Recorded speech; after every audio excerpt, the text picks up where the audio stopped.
Hello students, I am Rajesh Kumar Jangid. Today we are discuss on the topic of class 10th chapter 1 real number. तो let me start. तो सबसे पहले हमें ये समझना है कि what is real number. Real number क्या होते हैं? रियल नंबर वो नंबर होते हैं जिन्हें अपन नंबर लाइन में शो कर सकते हैं, जैसे डेसिमल्स के, फ्रैक्शन के, कोई भी नंबर हो, इवन, ऑड, नेगेटिव, पॉजिटिव, कुछ भी हो, वो सारे नंबर रियल नंबर में काउंट होते हैं. इसके अलावा अपने जो सारे नंबर्स होते हैं, जो रेशनल नंबर होते हैं और इरेशनल नंबर होते हैं, वो भी किस में काउंट होते हैं? अपने रियल नंबर में काउंट होते हैं. तो इसकी फर्स्ट आपके रियल नंबर का फर्स्ट ही चैप्टर है, और फर्स्ट चैप्टर के अंदर 1.1 एक्सरसाइज को आज करने वाले हैं. और 1.1 के अंदर जो पहला है ये यूक्लिड डिवीज़न थ्योरम लग रही है आपके, यूक्लिड डिवीज़न थ्योरम. तो इस यूक्लिड डिवीज़न थ्योरम को अपन किस तरह से समझते हैं? देखो, यूक्लिड डिवीज़न कहते किसे हैं और इससे यूक्लिड डिवीज़न ही क्यों हो गया. तो यूक्लिड डिवीज़न एक ऑथर या एक वैज्ञानिक का नाम था, साइंटिस्ट का नाम था, जिसने इस नाम पे इसी को किया था, इन्वेंट किया था. तो अब जब तक के पहले के जो लोग हुआ करते थे वो अपने नाम पे ही इसको चर्चित किया करते थे, अपने नाम पे ही उसको रख दिया करते थे. तो अब आगे बताते हैं कि यूक्लिड डिवीज़न थ्योरम में होता क्या है. तो आपने एक डिवाइड का मेथड आपने हमेशा से पढ़ा है कि डिविडेंट इक्वल टू होता है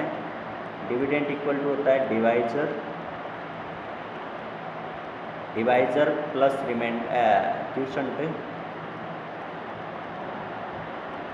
और प्लस जो होता है ये मल्टीप्लाई होता है यहाँ पे, divisor into quotient plus remainder.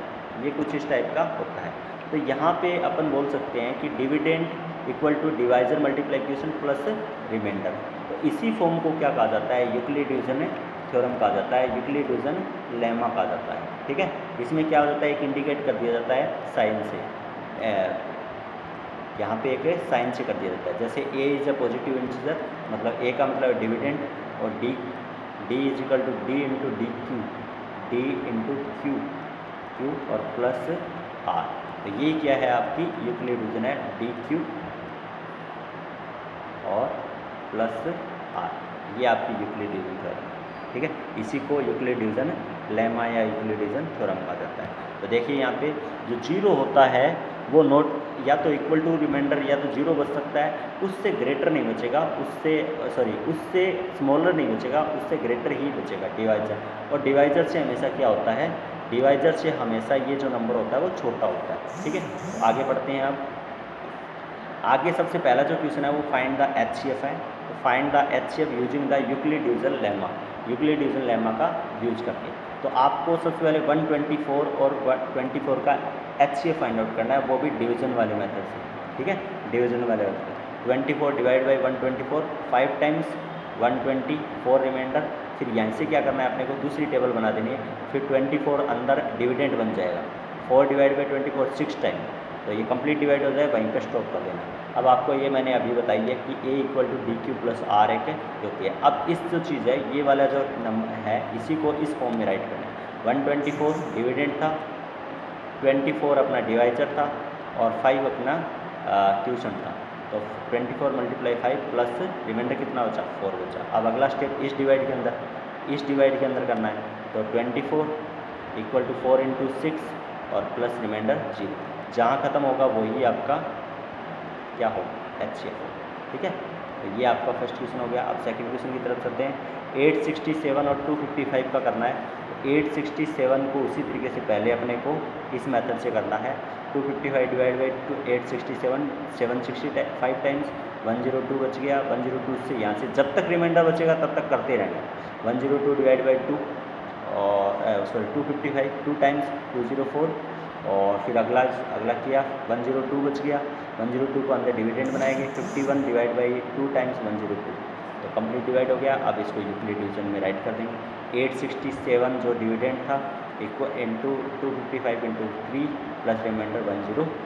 तो जहाँ ख़त्म हो जाएगा वहीं पे क्या होगा? HCF फाइंड आउट हो जाएगा. तो ये अपना फर्स्ट क्वेश्चन था. अब अगला जो क्वेश्चन है, सेकंड क्वेश्चन है, थोड़ा सा ढंग से समझना है अपने को कि ये क्या कहना चाह रहा है. ये कहना चाह रहा है स्टूडेंट कि शो दैट एवरी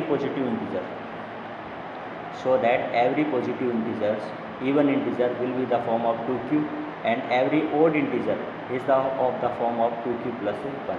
यदि किसी भी शो कीजिए कि एवरी पॉजिटिव इवन इंटीजर को तो अपन लिख सकते हैं 2q की फॉर्म में, और ओड इंटीजर को लिख सकते हैं 2q प्लस 1 की फॉर्म में। ये अपना ये क्वेश्चन है, ठीक है। तो इस क्वेश्चन को ढंग से समझना है कि एवरी इवन इंटीजर को तो अपन लिखेंगे 2q की फॉर्म में, और एवरी ओड इंटीजर को लिखेंगे 2q प्लस 1 की फॉर्म में, ठीक है। तो ऐसी कंडीशन में हमें क्या करना है कि 2q से जैसे अपन लेट करते हैं, let the positive odd integer even integer मान लेते हैं। यहाँ पे थोड़ा सा रॉन्ग है, ये ओड नहीं आएगा, ये इवन आएगा, ठीक है, ये इवन आ जाएगा।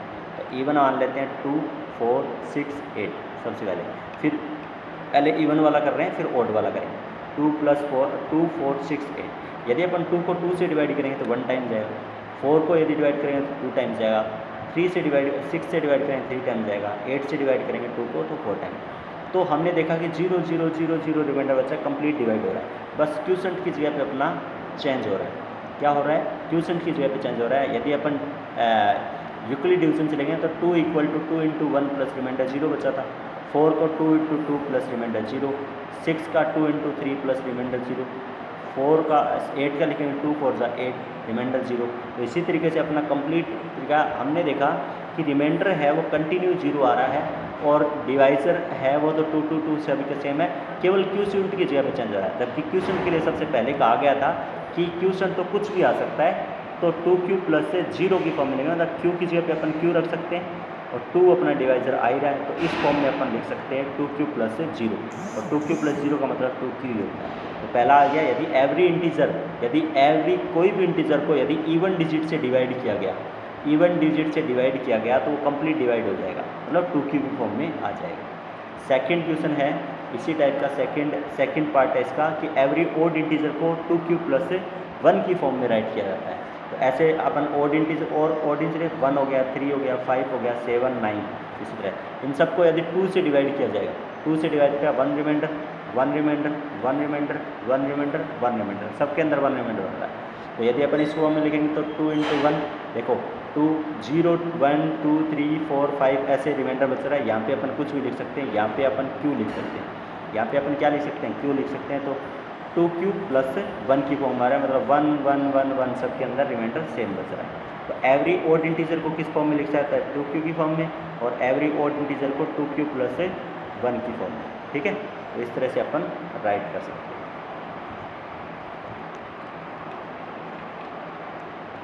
नेक्स्ट क्वेश्चन है अपना, नेक्स्ट क्वेश्चन है show that any odd integer any positive integer, show कीजिए कि एवरी इवन इंटीजर को किस फॉर्म में लिखा जा सकता है, फॉर्म में लिखा जा सकता है 4q प्लस 1 की फॉर्म में, और या 4q प्लस 3 की फॉर्म में ये लिखा जा सकता है एवरी पॉजिटिव ओड इंटीजर को, ठीक है। यदि वो देखो यहाँ पे अब अपने पास में 4 है, अब यहाँ पे क्या है अपने पास में 4 है, ये 4 है, ये 4 किसका काम करेगा, डिवाइजर का काम करेगा, ये किसका काम करेगा, डिवाइजर का काम करेगा। तो डिवाइड यदि 4 से डिवाइड करें तो इस फॉर्म में ही आंसर आना चाहिए, 4q प्लस 1 और 4q प्लस 3। तो 1 अपन पॉजिटिव ओड इंटीजर आते हैं, 1 3 5 7 9 11 13 कुछ भी मान लेते हो, ओड इंटीजर सारे मान सकते हैं। और अब यदि अपन 4 से डिवाइड करें तो 1 रिमाइंडर, यहाँ पे इस 4 से यदि इस ओड इंटीजर को डिवाइड किया 3 रिमाइंडर, फिर 4 से डिवाइड किया 1 रिमाइंडर, फिर 4 से डिवाइड किया 3 रिमाइंडर, फिर 4 से डिवाइड किया 1 रिमाइंडर, फिर 4 से डिवाइड किया 3 रिमाइंडर। तो ये बच रहा है। तो अब इस फॉर्म में यदि अपन लिखेंगे, यदि अपन इस फॉर्म में लिखेंगे, यूक्लिड डिवीजन वाले फॉर्म में लिखेंगे, हमने देखा कि 1 आ रहा है, 1 रिमाइंडर आ रहा है, 3 remainder 1 remainder 3 remainder 1 remainder 3 remainder, सबके अंदर 1 3 आ रहा है ना। तो हम बोल सकते हैं यहाँ पे तो कुछ भी चेंज हो सकता है, यहाँ पे तो कुछ भी चेंज हो सकता है, यहाँ पे तो क्यूसेंट की जगह कुछ ही हो रहा है, और डिवाइजर 4 4 4 तो 4q प्लस 1 की फॉर्म में आ सकता है, या 4q प्लस 3 की फॉर्म में आ सकता है। तो आप समझ गए होंगे अच्छी तरीके से। तो इसके साथ ही अपनी ये फर्स्ट एक्सरसाइज कंप्लीट हो जाती है, और कुछ क्वेश्चन बच्चे हैं वो अगले वीडियोज़ में कंप्लीट हो जाएंगे। तब तक के लिए थैंक यू सो मच।